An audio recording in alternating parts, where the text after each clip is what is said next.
అందరికీ నమస్తే అండి. Good morning. ఈనాడు, ఆంధ్రజ్యోతి, సాక్షి, ఆంధ్రప్రభ 4 పత్రికల్లో వచ్చిన వార్తలు, వాటిలో వాస్తవాలు, వాటి ఉద్దేశాలు మొత్తం అన్నీ కూడా మనం ఈ వీడియోలో ఉన్నది డిస్కస్ చేద్దాం. కంటెంట్ నచ్చిన వాళ్ళు మీ మిత్రులందరికీ కూడా వీడియో లింక్ షేర్ చేయండి, సబ్స్క్రైబ్ చేసుకోమని చెప్పండి. నచ్చని వాళ్ళు ఎందుకు నచ్చలేదు ఏంటనేది కామెంట్ చేయండి. ఇక ఈనాడులో బ్యానర్ వర్క్ చూసుకుంటే 2 ఏళ్ల గడువు, రాజధానిలో భూములు కేటాయించిన సంస్థలకు ప్రభుత్వ నిర్దేశం, అప్పటిలోగా నిర్మాణాలు పూర్తి చేయాలి, ఆసక్తి ఉన్న పెట్టుబడులు పెట్టగలిగే సంస్థలకే అవకాశం, బిట్స్ వంటి విద్యా సంస్థలని ఆహ్వానించాలని సీఎం ఆదేశం, సిఆర్డీఏ సమావేశంలో కీలక నిర్ణయాలు, సిఆర్డీఏ రాజధాని నగర పరిధి యథాస్థితికి పునరుద్ధరణ, రాజధానికి భూములు ఇచ్చిన రైతులకు మరో 5 ఏళ్ల పాటు కౌలు. ఇది సో నిన్న రాజధాని నిర్మాణానికి సంబంధించి, అమరావతి నిర్మాణానికి సంబంధించి నిన్న సమీక్ష జరిగింది. ఈ సమీక్షలో గతంలో ఎవరైతే వెళ్ళిపోయారో వాళ్ళని మళ్ళీ తిరిగి ఆహ్వానించడం, అలాగే గతంలో ఏ సంస్థలకైతే భూములు ఇచ్చారో వాళ్ళకి 2 సంవత్సరాలు గడువు ఇచ్చి ఈలోగా మీరు మీ సంస్థలని ఏర్పాటు చేయండి అని చెప్పడం, దానిలో కీలక నిర్ణయాలు తీసుకున్నారనమాట.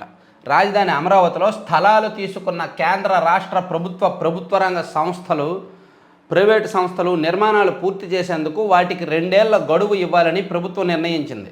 ముఖ్యమంత్రి చంద్రబాబు అధ్యక్షతన రాజధాని ప్రాంత అభివృద్ధి ప్రాధికార సంస్థ సిఆర్డీఏ 36వ అథారిటీ సమావేశం శుక్రవారం సచివాలయంలో జరిగింది. అమరావతి విధ్వంసమే లక్ష్యంగా 5 ఏళ్లలో సాగిన జగన్ ప్రభుత్వ అరాచకంతో జరిగిన నష్టాన్ని సరిదిద్ది మళ్ళీ రాజధాని నిర్మాణాన్ని పూర్తి స్థాయిలో పరుగులు పెట్టించే దిశగా అథారిటీ సమావేశంలో కీలక నిర్ణయాలు తీసుకున్నారు. రాజధానిలో దాదాపుగా 130 సంస్థలతో భూ కేటాయింపులు చేశారంట.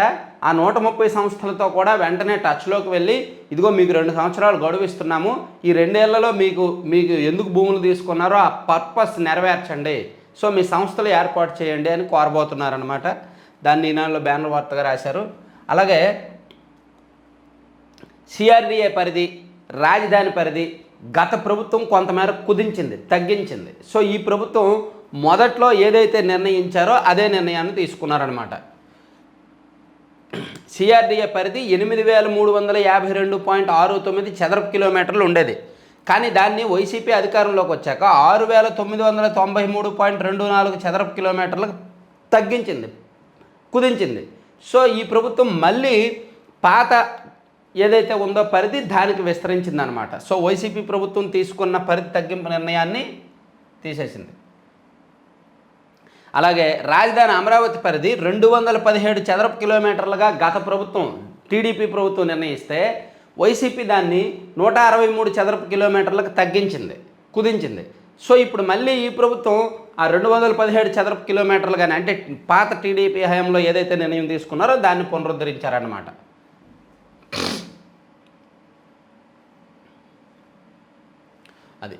అదొకటి. మరో ఇంపార్టెంట్ వార్త ఏంటంటే, రాజధానిలో 2016-17 ఆ టైంలో ఐఏఎస్ ఐపీఎస్ల బిల్డింగుల నిర్మాణాలు, అలాగే ఎమ్మెల్యే క్వార్టర్స్ నిర్మాణాలు, అలాగే శాశ్వత సచివాలయ, శాశ్వత హైకోర్టు భవన నిర్మాణాలకు సంబంధించి పునాదులు తీశారు కదా. సో ఆ పునాదులు తీసి దాని మీద ఐరన్ పిల్లర్స్ లేపేసి ఉంచారు. సో ఇవి గత ప్రభుత్వం వచ్చాక పట్టించుకోలేదు వాటిని. గత ప్రభుత్వం 5 ఏళ్ళు పూర్తిగా వదిలేశారు. అంటే తీసిన పునాదులు గత 5-6 ఏళ్ల పాటు నీటిలో నాని బురదలో ఉండి, అలాగా ఇనుము ఆ పిల్లర్స్ కోసం తవ్విన ఇనుప రాడ్లు, ఐరన్ ఉంటుంది కదా, అదంతా కూడా తుప్పు పట్టి ఉంది. సో వాటి మీద మళ్ళీ నిర్మాణాలు కొనసాగించవచ్చా, అవి పనికొస్తాయా దాని మీద నిర్మాణాలకు, లేదంటే వాటిని పూర్తిగా తీసేసి కొత్తగా నిర్మించాలా అనేది పరిశీలించడానికి సివిల్ ఇంజనీరింగ్ బృందం హైదరాబాద్ ఐఐటి నుంచి, మద్రాస్ ఐఐటి నుంచి నిపుణులు వచ్చారు. ఆ బృందం వాళ్ళు పరిశీలించారు, అసలు ఇవి కన్స్ట్రక్షన్కి పనికొస్తాయా, లేదంటే తీసేయాలా, పూర్తిగా తొలగించి మళ్ళీ కన్స్ట్రక్ట్ చేయాలా దీని మీద అనేది పరిశీలించడానికి వచ్చారు. వాళ్ళు ఏం చెప్పారంటే, ఏం చేయాలో మేము ఇప్పుడే చెప్పలేము, చువ్వలు తొలగించాలి లేదా తుప్పు శుభ్రం చేయాలి, పూర్తిగా పరీక్షించాకే తేలనున్న కట్టడాల సామర్థ్యం, ఆ తర్వాతే పనులు ప్రారంభించాలి. అమరావతిలో నిర్మాణాల పటిష్టతను పరిశీలించిన హైదరాబాద్ ఐఐటి బృందం. అది గత 5 ఏళ్ళు వదిలేసిన పాపానికి బిల్డింగ్స్, శాశ్వత బిల్డింగ్స్ను పూర్తిగా పట్టించుకోకుండా వదిలేసిన పాపానికి ఇప్పుడు ఈ ప్రభుత్వం దాని మీద నిర్మిస్తే మళ్ళీ ఆ ఇనుప చువ్వల క్వాలిటీ ఉన్నాయో లేవో బాగా తుప్పు పెట్టేసాయి, బలహీనమైపోయేమో, దాని మీద నిర్మిస్తే ఏమవుద్దో, భవిష్యత్తులో ఇబ్బంది రావచ్చు. సో అందుకే వాటిని పరిశీలించడానికి ఒక బృందం వచ్చింది. వాళ్ళేమో మేము ఇప్పుడే చెప్పలేము, ఫస్ట్ అయితే మీరు ఆ ఇనుప చువ్వలు తొలగించండి, లేదంటే దాని మీద ఉన్న తుప్పు మొత్తం శుభ్రం చేయండి అని చెప్పారు. ఆ తర్వాత వాళ్ళు రిపోర్ట్ ఇస్తూ ఉన్నారనమాట.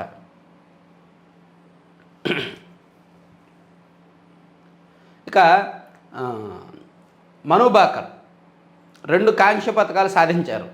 ఒకటి డబుల్స్ జోడీగా, మరొకటి సింగిల్గా 10 మీటర్లలో. ఇప్పుడు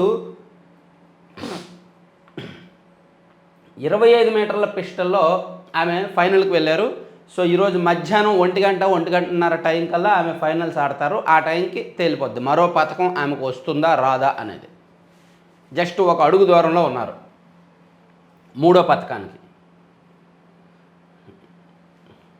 ప్రాజెక్టులకు జలకళ 2 నెలల్లో మొత్తం 300 టీఎంసీలు నీరు చేరిక, కరువు తీరుతోందని రైతన్నల ఆనందం.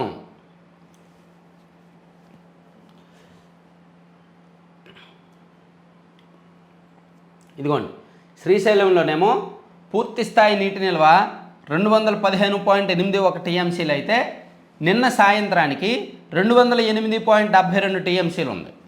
అలాగే నాగార్జున సాగర్లో పూర్తి స్థాయి నీటి నిల్వ 312.05 టీఎంసీలు అయితే నిన్న సాయంత్రానికి 196.97 టీఎంసీలు ఉంది. అలాగే తుంగభద్ర పూర్తి స్థాయి నీటి మట్టం 105.79 టీఎంసీలు అయితే నిన్న సాయంత్రానికి 98.73 నీటి నిల్వ ఉంది. అంటే ఆల్మోస్ట్ ఈ 3 కీలక జలాశయాలు కూడా శ్రీశైలం చూస్తే 95% అబౌవ్ నిండింది, తుంగభద్ర చూసినా అబౌవ్ 95% వాటర్ వచ్చింది, నాగార్జున సాగర్ చూస్తే దాదాపుగా 60-65% వరకు వాటర్ నిండింది. దాంతో కాస్త కరువు తీరినట్టే. ఇప్పుడు గత ఏడాది కరువు ఉంది, సో ఆ కారణంగా చాలా చోట్ల కాలువల్లోకి నీళ్ళు వెళ్ళాల. సో ఈ సంవత్సరం ఈ వర్షాలు పడడం, జూలైలోనే ఈ ప్రాజెక్టులు నిండడం మంచి విషయం. అదొకటి రాశారు. తర్వాత ఊరి బడికి ఉరి, వైకాపా ప్రభుత్వ సంస్కరణలతో ప్రమాదంలో ప్రాథమిక విద్య. 4908 ప్రాథమిక పాఠశాలల్లో 9 మందిలోపే విద్యార్థులు, 141 బడుల్లో ఒక్కరూ లేరు. కొత్త ప్రభుత్వంపై బడులను కాపాడే బాధ్యత. గత ప్రభుత్వం బడులను సంస్కరించే పేరిట ప్రాథమికోన్నత బడులను మిక్స్ చేయడము, అక్కడ వాళ్ళని ఇక్కడికి, ఇక్కడ వాళ్ళని అక్కడికి మార్చడం చాలా దెబ్బతీసిందనమాట. పాఠశాల విద్యలో సంస్కరణల పేరుతో జగన్ ప్రభుత్వం చేసిన విధ్వంసం ప్రభావం ప్రాథమిక పాఠశాలలపై పడింది. ఈ ఏడాది విద్యార్థుల చేరికలు దారుణంగా పడిపోవడం ఆందోళన రేకెత్తిస్తోంది. పునాది విద్యను గాలికి వదిలేసి తరచూ సిలబస్ల మార్పు, టోఫెలు, బైజూస్ అంటూ గత ప్రభుత్వం చేసిన ప్రయోగాలు ప్రభుత్వ బడులను దారుణంగా దెబ్బతీశాయి. 3, 4, 5 తరగతులను ఉన్నత పాఠశాలలకు తరలించడం ఊరి బడికి ఉరివేసింది. చూసారా, దాదాపుగా 141 ఫౌండేషన్ స్కూల్స్లో ఒక్కళ్ళు కూడా లేరంట స్టూడెంట్లు, పిల్లలు. 4908 ప్రాథమిక పాఠశాలల్లో 9 మందిలోపే విద్యార్థులు ఉన్నారంట. కొన్ని చోట్ల 3, కొన్ని చోట్ల 4, కొన్ని చోట్ల 7 అలాగే ఉన్నారంట. సో వాటన్నింటినీ ఇప్పుడు ప్రక్షాళన చేయాల్సి ఉందన్నమాట. చాలా పెద్ద తతంగం ఇదంతా. ఇక మరో కీలకం, అమెరికా అధ్యక్ష ఎన్నికలకు సంబంధించి ఒక కీలకమైన అప్డేట్ ఏంటంటే, డెమోక్రటిక్ పార్టీ తరపున అధ్యక్ష అభ్యర్థిగా కమలా హ్యారిస్ పోటీ పడుతున్నారు. సో అటు రిపబ్లికన్ల తరపున ట్రంప్ ప్రచారంలో చాలా స్పీడ్గా ఉన్నారు, దూకుడుగా ఉన్నారు. సో ఆయన స్పీడ్కి, ఆయన దూకుడికి బైడెన్ తట్టుకోలేకపోతున్నారు. కాబట్టి ఆయన ఆ పదవి రేసు నుంచి తప్పుకోవడంతో ఆ డెమోక్రటిక్ పార్టీ అభ్యర్థిగా కమలా హ్యారిస్ వచ్చారు. ఆమె రావడంతో కొంచెం ఇప్పుడు ఈ పార్టీ, డెమోక్రటిక్ పార్టీకి ఊపు వచ్చింది అంటున్నారు. అక్కడ యాక్చువల్లీ ఒకవేళ బైడెన్ అండ్ ట్రంప్ ఇద్దరి మధ్య పోటీ జరిగితే ఎంతో ట్రంప్కే మొగ్గుండేది. కానీ ఇప్పుడు కమలా హ్యారిస్ పోటీలోకి రావడంతో కాస్త ఇప్పుడు బ్యాలెన్స్ అవుతుంది, కొంచెం టైట్ అవుతుంది అన్నారు. చూడాలి ఏం జరుగుతుంది. అప్డేట్స్ మనం అమెరికా అధ్యక్ష ఎన్నికలు చాలా ఇంట్రెస్టింగ్గా జరుగుతాయి. అక్కడ పాలిటిక్స్ కూడా చాలా ఇంట్రెస్టింగ్గా ఉంటాయి. అవి మనం ఎప్పటికప్పుడు సందర్భానుసారం చెప్పుకుందాం.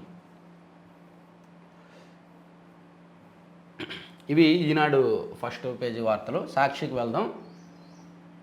సాక్షిలో తవ్వుకో తమ్ముడు, రాష్ట్ర వ్యాప్తంగా ఇసుక రీచ్లు, యార్డులను చెరబట్టిన టీడీపీ నేతలు స్టాక్ యార్డులు దోచేశారు, ఇప్పుడు రీచ్లపై పడ్డారు. అధికారంలోకి వచ్చిన వెంటనే నిల్వ ఉన్న 40 లక్షల టన్నుల ఇసుకను తమ్ముళ్ళు బొక్కేశారు. ఇసుక పాలసీ రాలేదు, అయినా రీచ్లు తవ్వేస్తున్నారు. తిరుపతి స్వర్ణముఖి నదిలో భారీ యంత్రాలతో తవ్వకాలు. బాపట్ల జిల్లా పెసర్లంక, గాజుల్లంక రీచ్ల్లోనూ అదే తంతు. నెల్లూరు, ఎన్టీఆర్ జిల్లాల నుంచి హైదరాబాద్ తరలుతున్న ఇసుక. అనంతపురం, శ్రీకాకుళం జిల్లాల్లోనూ పెద్ద ఎత్తున ఇసుక దంద. అయినా కన్నెత్తి చూడని అధికారులు. నేను ఏమంటానంటే, ఇసుక విషయంలో 2 రకాలుగా అక్రమాలు జరుగుతున్నాయి. ఇసుక అక్రమాలు జరగడం లేదు అంటే కళ్ళు మూసుకున్నట్టే. ఇసుక అక్రమాలు జరగడం లేదు అంటే మాత్రం కళ్ళు మూసుకున్నట్టే. జరుగుతున్నాయి. ఇసుకలో టీడీపీ నాయకులు భారీగా దోచేస్తున్నారు. ఎలా అనేది నేను చెప్తా. ఇప్పుడు ఫ్రీ శాండ్ ఉంది కదా, సో ఈ ఫ్రీ శాండ్ పాలసీలో ఇప్పుడు మన రాష్ట్ర వ్యాప్తంగా ఒక ఎగ్జాంపుల్కి చెప్తున్నా, ఒక 1000 రీచ్ల్లో ఇసుక ఉందో అనుకుందాం. ఇసుక 1000 రీచ్ల్లో లభ్యత ఉందో అనుకుందాం. అందులో ప్రభుత్వం ఒక 500 రీచ్ల్ని అధికారికంగా గుర్తించింది. సో ఇటు ఒక 500 రీచ్ల్లో ఫ్రీ శాండ్ అమలవుతుంది. ఫ్రీ శాండ్ ఉంది. సో దీనికోసం ఇక్కడ లోడింగ్ కోసం ఒక కాంట్రాక్ట్ సంస్థకి ఎవరికో ఇచ్చారు. లోడింగ్ అయిపోయిన తర్వాత ట్రాన్స్పోర్ట్ చేస్తారు. సో ఈ లోడింగ్కి, ట్రాన్స్పోర్ట్కి మాత్రమే లబ్ధిదారులు చెల్లించాలి. ఇది ఫ్రీ శాండ్ పాలసీ. ఇక ఈ ఒక 500 రీచ్ల్లో ఇసుక ఉన్నప్పటికీ దాన్ని ప్రభుత్వం అధికారికంగా గుర్తించలేదు. సో ఇక్కడ ఆ టీడీపీ ఎమ్మెల్యేలు, అధికార పార్టీ ఎమ్మెల్యేలు, నాయకులు, వాళ్ళ నాయకుల యొక్క అనుచరులు ఈ రీచ్ల మీద పడ్డారండి. ఈ రీచ్లను విపరీతంగా తవ్వుకెళ్ళిపోతున్నారు. విపరీతంగా శ్రీకాకుళం జిల్లా ఏముంది, బాపట్ల జిల్లా ఏముంది, అనంతపురము, నెల్లూరు, ఆ జిల్లా ఈ జిల్లా అనలేదు. దాదాపుగా 20-25 మంది ఎమ్మెల్యేలు వరకు ఇసుక మీద భారీగా సంపాదిస్తున్నారనమాట. జరుగుతుంది, చాలా గట్టిగా జరుగుతుంది. సో ఇసుక లభ్యత ఉన్నప్పటికీ ప్రభుత్వం గుర్తించిన రీచ్ల్లో 100% అవినీతి జరుగుతుంది, తరలిపోతుంది. ప్రభుత్వం గుర్తించి ఫ్రీ శాండ్ ఇస్తున్న చోట్ల కూడా ఒక 50% ఫ్రీగా ఇస్తున్నారు, 50% అక్రమంగా తరలిపోతుంది. సో ఇది ఆ ఎమ్మెల్యే ఈ ఎమ్మెల్యే అని లేదు. ఒక 25 మంది గట్టిగా రోజువారీ టార్గెట్లు పెట్టుకున్నారు. వాళ్ళ పరిధి మేరకు కొంతమందికి రోజుకి 10 లక్షలు వస్తుంది, కొంతమందికి రోజుకి 2-3 లక్షలైనా వస్తుంది. అట్లా ఇసుకని ఆదాయ వనరుగా చేసుకున్నారు. ఇసుక అవినీతి కట్టడి చేయడం అంత ఆషామాషి వ్యవహారం కాదు, అది చాలా కష్టం. టార్గెట్ జగన్. ఎందుకంటే నేను ఇసుక అవినీతి జరుగుతున్న అంత ఖచ్చితంగా చెప్పడం కారణం ఏంటంటే, మన సబ్స్క్రైబర్స్ చాలామంది చూస్తున్న వాళ్ళు, నేను నిన్న ఒక వీడియో చేస్తే నాకు ఎగ్జాంపుల్స్ పెట్టారు. అవునన్నా నేను కూడా బాధితుడిని చాలామంది ఎగ్జాంపుల్స్ పెట్టారు. అది చూసాక ఇంకా నాకు ఆశ్చర్యం అనిపించింది. ఈ కొత్త ప్రభుత్వం వచ్చాక ఇసుక విషయంలో ఇంకా ఎక్కువ తప్పులు జరుగుతున్నాయేమో అనిపించింది. సరే అది పక్కన పెడితే, టార్గెట్ జగన్. కాంగ్రెస్ లక్ష్యం అదే. జగన్ను దెబ్బతీసేందుకు నన్ను వాడుకుంది. యూట్యూబ్ ఇంటర్వ్యూలో సబితా ఇంద్రారెడ్డి. ఆయన్ను టార్గెట్ చేసేందుకు నా మీద సిబిఐ కేసులు పెట్టారు. హోంమంత్రి పదవి ఇచ్చి నాకేమీ ప్రయోజనం చేకూర్చలేదు. జగన్పై అక్రమ కేసుల వెనుక లోగుట్టు మరోసారి బట్టబయలు. కాంగ్రెస్ అధిష్టానం కుట్రలను గతంలోనే వెల్లడించిన ఆజాద్ మొయిలీ. సోనియా ఆదేశాలతో నాడు పిటిషన్ దాఖలు చేశానన్న శంకర్రావు. పిచ్చి వార్త. ఎప్పుడో అయింది, 2012లో అరెస్ట్ అయ్యారు. ఇప్పుడు బయట ఉన్నారుగా. ఇప్పుడు బయట కూడా హాయిగా దర్జాగా ఉన్నారుగా. దేశంలో బహుశా ప్రపంచంలోనే ఇన్ని అవినీతి కేసులు ఎదుర్కొని 10 ఏళ్లకు పైగా బెయిల్ మీద ఉన్న ఘనత సాధించారుగా. ఇంకా దాని గురించి కుట్రపూరితం, టార్గెట్ జగను, అవన్నీ ఎందుకు? ఎప్పుడు 10 సంవత్సరాల కిందట జరిగాయి. అవి ఆల్రెడీ చెప్తూనే ఉన్నారు, నన్ను టార్గెట్ చేశారు. ఆ టార్గెట్ చేశారు కాబట్టి, ఈ కేసులు పడ్డాయి కాబట్టి జగన్మోహన్ రెడ్డి గారికి ఇంకా జనం క్రేజ్ పెరిగింది, జనంలో సింపతి పెరిగింది. ఈ కేసులు పడి ఆయన అరెస్ట్ అయ్యారు కాబట్టి. ఈ కేసులు ఆయన మీద పెట్టకపోతే, ఆయన అరెస్ట్ చేయకపోతే అసలు ఆయన ఎవరో చాలామంది గుర్తించే వాళ్ళే కాదు. ఆయన మీద కేసులు పెట్టి ఆయన మీద అరెస్ట్ చేశారు కాబట్టి, అయ్యయ్యో రాజశేఖర రెడ్డి గారి బిడ్డను అరెస్ట్ చేస్తున్నారు, అయ్యయ్యో రాజశేఖర రెడ్డి గారి బిడ్డని ఇబ్బందులు పెట్టేస్తున్నారు అందరూ కలిపి అని ఒక సింపతి క్రియేట్ అయింది. మొత్తానికి 2012లో జగన్మోహన్ రెడ్డి గారి మీద కేసులు వెనక కాంగ్రెస్ పార్టీ పెద్దల హస్తం ఉంది అని సబితా ఇంద్రారెడ్డి గారు ఒక యూట్యూబ్ ఛానల్కి ఇచ్చిన ఇంటర్వ్యూలో చెప్పారంట. దాన్ని సాక్షి పత్రికలో హైలైట్ చేసుకున్నారు. మరి చేసిన తప్పులో దాల్మియా సిమెంట్స్ ఏంటి, అదేంటి, ఇదేంటి, సాక్షి పత్రిక ఏంటి, జగతి పబ్లికేషన్స్ ఏంటి, ఎలా పుట్టుకొచ్చే ఈ సంస్థలన్నీ వాళ్ళు ఇన్వెస్టిగేట్ చేశారు కాబట్టే ఈ రకంగా కూడా అవినీతి చేయొచ్చు అని తెలిసింది చాలామందికి. నీకు ఇది నాకు అది, మనీ లాండరింగ్, క్విడ్ ప్రోకో, అసలు రూపాయి కూడా డబ్బులు లేకుండా పెద్ద పెద్ద కోట్లు ఉన్న సంస్థలు నెలకొల్పడం, 10 రూపాయలు ఉన్న షేర్ని 300 రూపాయలకు అమ్మడము, 100 రూపాయలు ఉన్నదాన్ని 1000 రూపాయలకు అమ్మడము, అటువంటి టక్కుటమారే విద్యలన్నీ దేశంలో చేయొచ్చని ఈ సిబిఐ ఎంక్వైరీ ద్వారానే తెలిసింది జనాలకి, లేకపోతే వాళ్ళకి తెలియదు కదా. తర్వాత పరిశోధనలతో సమాజానికి మేలు, సాక్షితో యూజీసీ చైర్మన్ మామిడాలి జగదీష్ కుమార్. యువత పరిశోధనా రంగంలోకి రావాలి. ఎంత ఎక్కువ మంది వస్తే దేశానికి అంత లబ్ధి. ఉద్యోగం కోసం కాకుండా రీసెర్చ్పై ఆసక్తితో రావాలి. పరిశోధనలో నాణ్యత పెరగాలంటే విద్యార్థులు, అధ్యాపకుల నిష్పత్తి సరిగ్గా ఉండాలి. బోధనా సిబ్బంది విషయంలో ప్రభుత్వాలు చొరవ తీసుకోవాలి. కాంట్రాక్ట్ సిబ్బంది నుంచి ఉత్తమ పరిశోధనలు ఆశించలేం. మేము ప్రభుత్వాలు, గవర్నర్లకు లేఖలు రాస్తూనే ఉన్నాం అని యూజీసీ చైర్మన్ మామిడాలి జగదీష్ కుమార్ గారిది సాక్షిలో ఇంటర్వ్యూ ఇచ్చారు. తర్వాత శ్రీవారి హుండీ ఆదాయం 125 కోట్లు అంటండి. జూలైలో శ్రీవారిని 22.13 లక్షల మంది దర్శించుకొని హుండీలో 125 కోట్లు వేశారంట ఒక నెల రోజులు. తర్వాత 8352 చదరపు కిలోమీటర్ల పరిధిలో సిఆర్డీఏ పరిధి. ల్యాండ్ పూలింగ్లో భూములు ఇచ్చిన రైతులకు మరో 5 ఏళ్ళు కౌలు పొడిగింపు. సిఆర్డీఏ సమావేశంలో ముఖ్యమంత్రి చంద్రబాబు. అధికారికి బెదిరింపులు. మార్కాపురం సబ్ కలెక్టర్ రాహుల్ మీనాతో వాగ్వాదం చేస్తున్న టీడీపీ నాయకులు. ఐఏఎస్ఆ అయితే ఏం తమాషానా, మా దుకాణాలనే తనిఖీ చేస్తారా? అధికారంలో ఉన్నాం, మా జోలికి వస్తే ఊరుకోం, వెంటనే వెళ్ళిపోండి. రేషన్ షాపులు తనిఖీకి వెళ్ళిన సబ్ కలెక్టర్కు తెలుగుదేశం నేతల హెచ్చరిక. పోలీసులను కూడా అసభ్య పదజాలంతో దూషించిన నాయకులంట.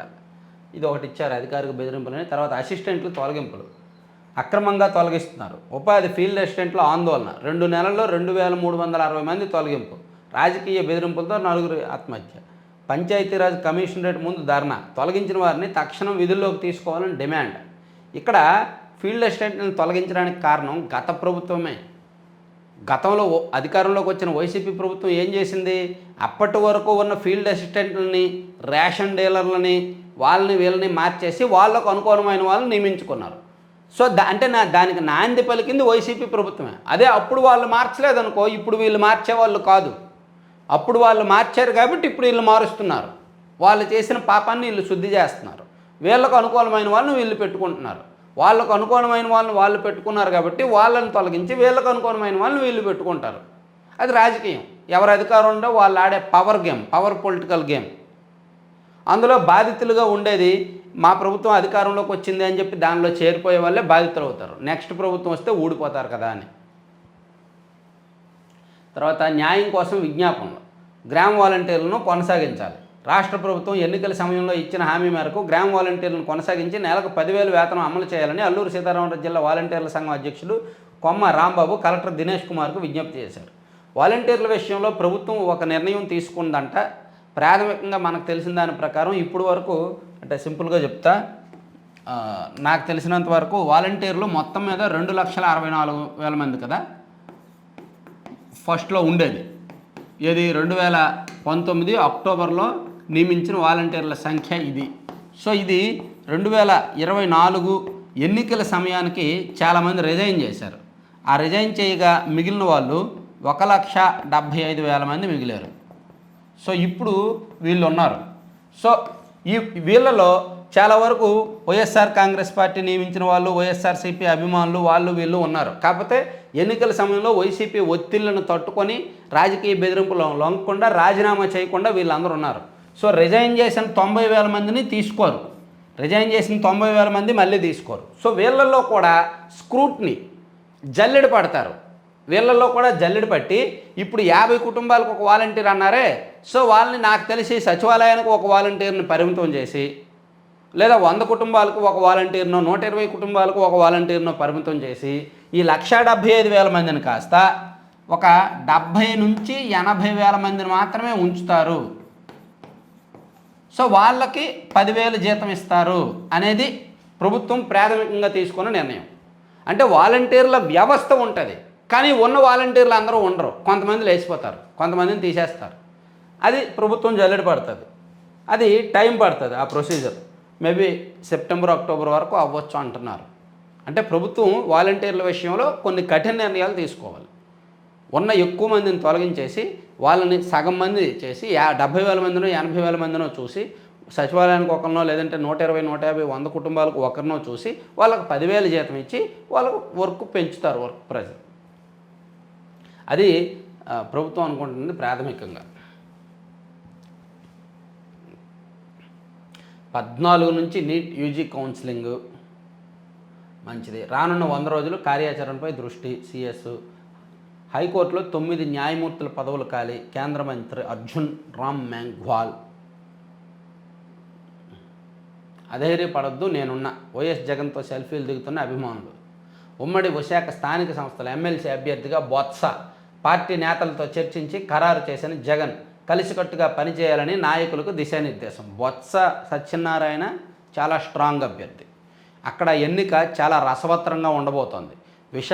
ఉమ్మడి విశాఖ స్థానిక సంస్థల ఎమ్మెల్సీ ఎన్నిక చాలా రసవత్తరంగా ఉండబోతోంది. ఎందుకు అనేది నేను ఒకసారి నెక్స్ట్ వీడియోలో ఎక్స్ప్లెయిన్ చేస్తాను.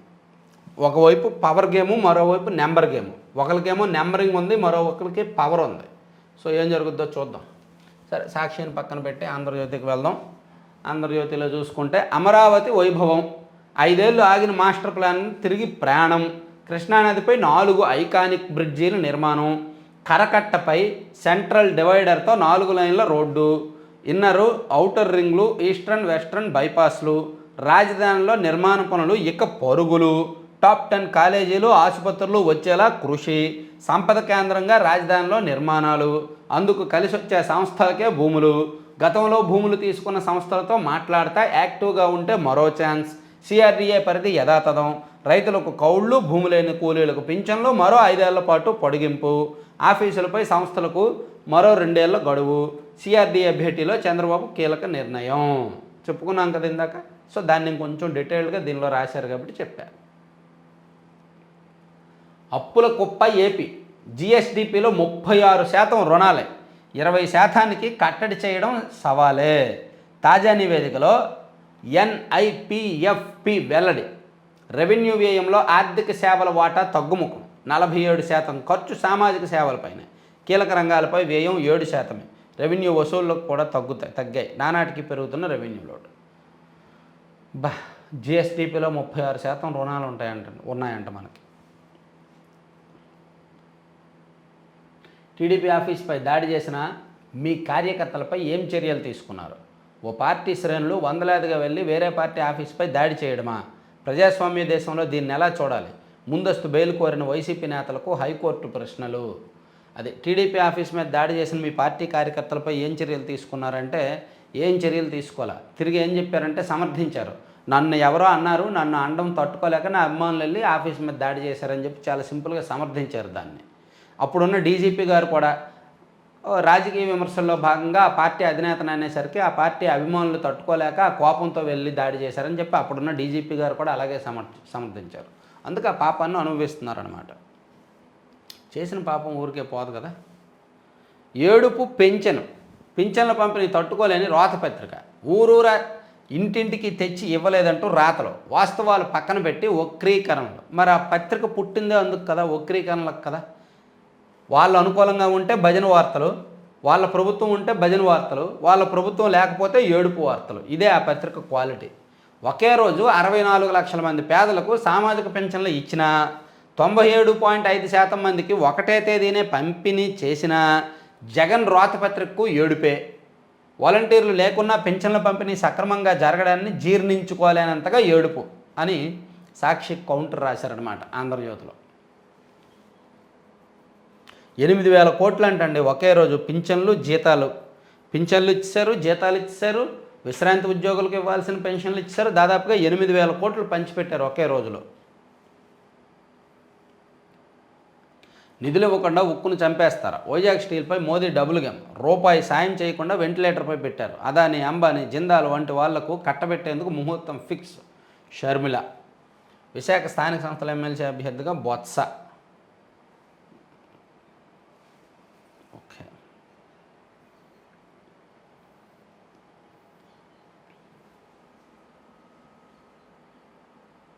నాపై ఈడీ దాడులకు ప్రణాళిక. ఈడీలో పనిచేసిన వారే చెప్పారు. చక్రవ్యూహం ప్రసంగం ఆ ఇద్దరిలో ఒకరికి నచ్చలేదంట. దాడుల కోసం ఎదురు చూస్తున్నా. లోక్సభలో ప్రతిపక్ష నేత రాహుల్ ప్రజల దృష్టి మళ్లించేందుకే బీజేపీ.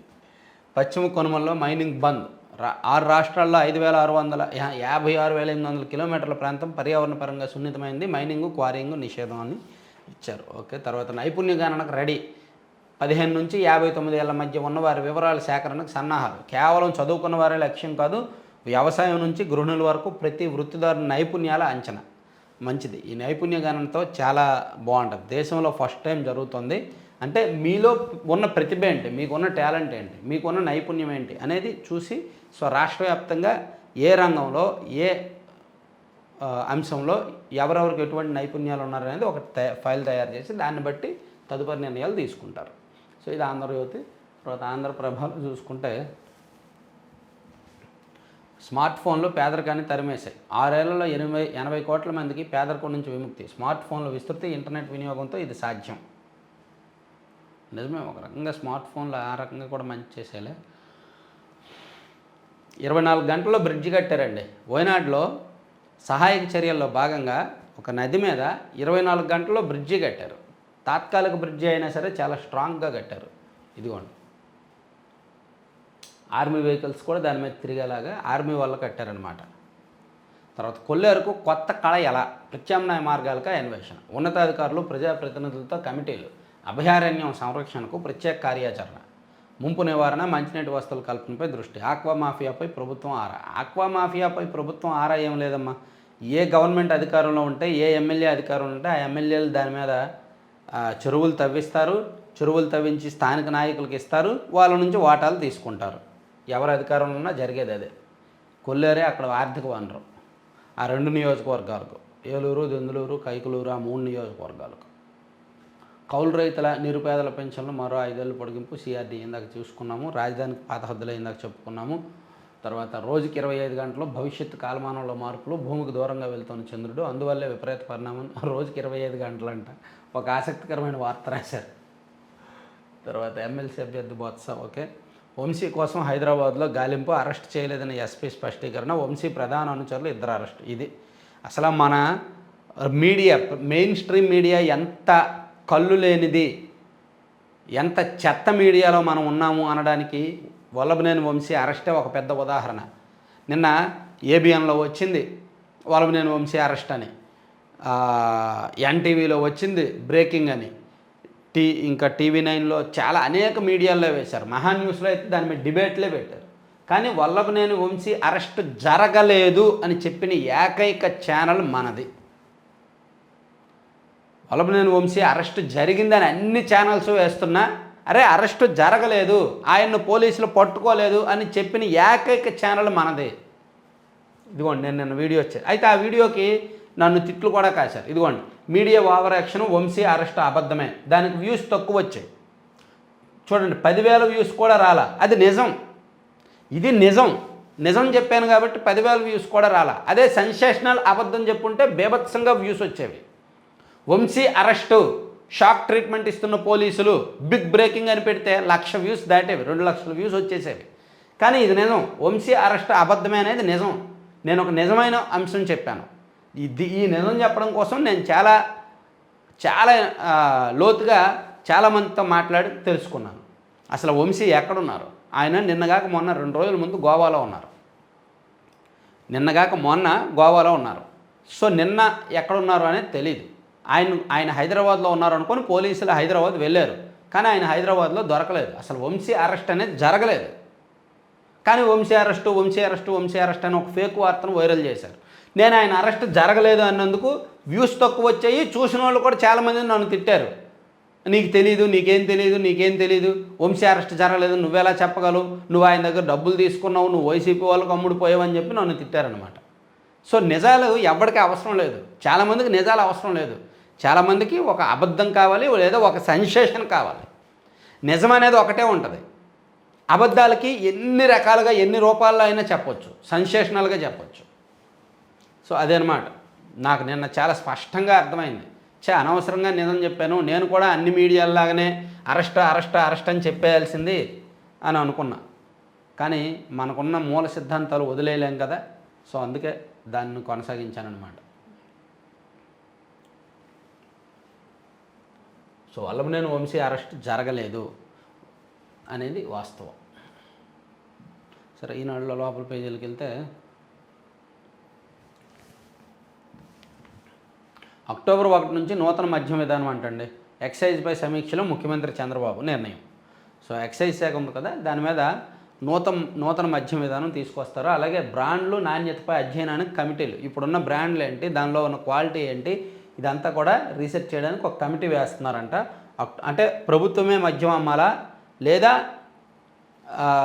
ప్రైవేట్గా అప్పచెప్పాలా అనేది కూడా నిర్ణయం తీసుకోబోతున్నారు. అదొకటిను. మరో విషయం ఏంటంటే మద్యం విషయంలో గత ప్రభుత్వంలో జరిగిన స్కామ్ల మీద విచారణ కోసం సిఐడికి అప్పగించారు.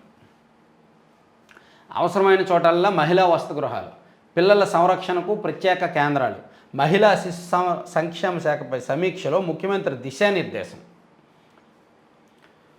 రాష్ట్రంలో ఎక్కడికక్కడ అవసరమైతే మహిళా వసతిగృహాలు కడతామని చెప్పారు. నేడు పార్టీ కార్యాలయంలో చంద్రబాబు ముఖ్యమంత్రి చంద్రబాబు మంగళగిరిలోని తెదేపా కేంద్ర కార్యాలయంలో ప్రజలు, పార్టీ నాయకులు, కార్యకర్తలకు శనివారం అందుబాటులో ఉంటారు.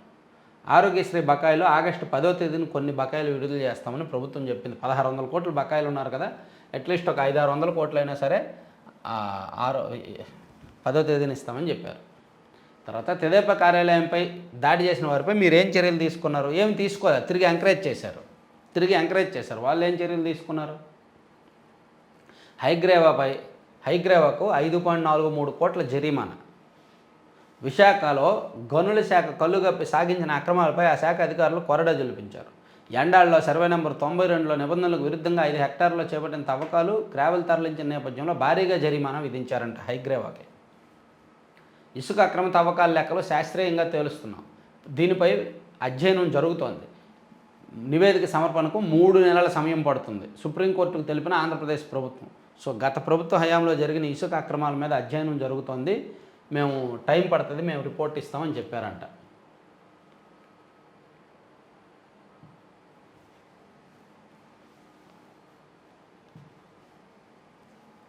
ఏపీ ఎండీసీ నష్టపోయినా సరే అదానికి మేలు కోసం అడ్డగోలుగా ఒప్పందం.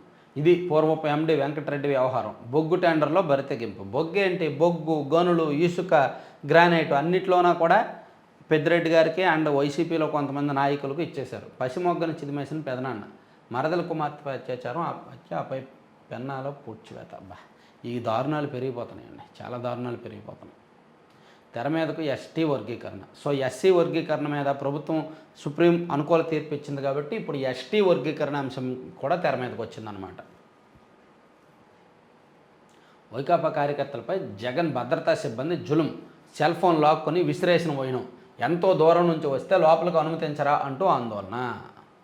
పాపం జగన్మోహన్ రెడ్డి గారు కార్యాలయంలో అందుబాటులో ఉండడంతో ఆయన్ని కలవడానికి చాలామంది కార్యకర్తలు వస్తుంటే భద్రతా సిబ్బంది అడ్డుకుంటున్నారంట, అదొకటి రాశారు. So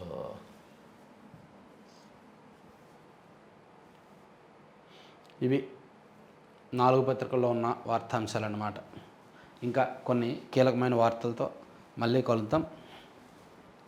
thank you very much.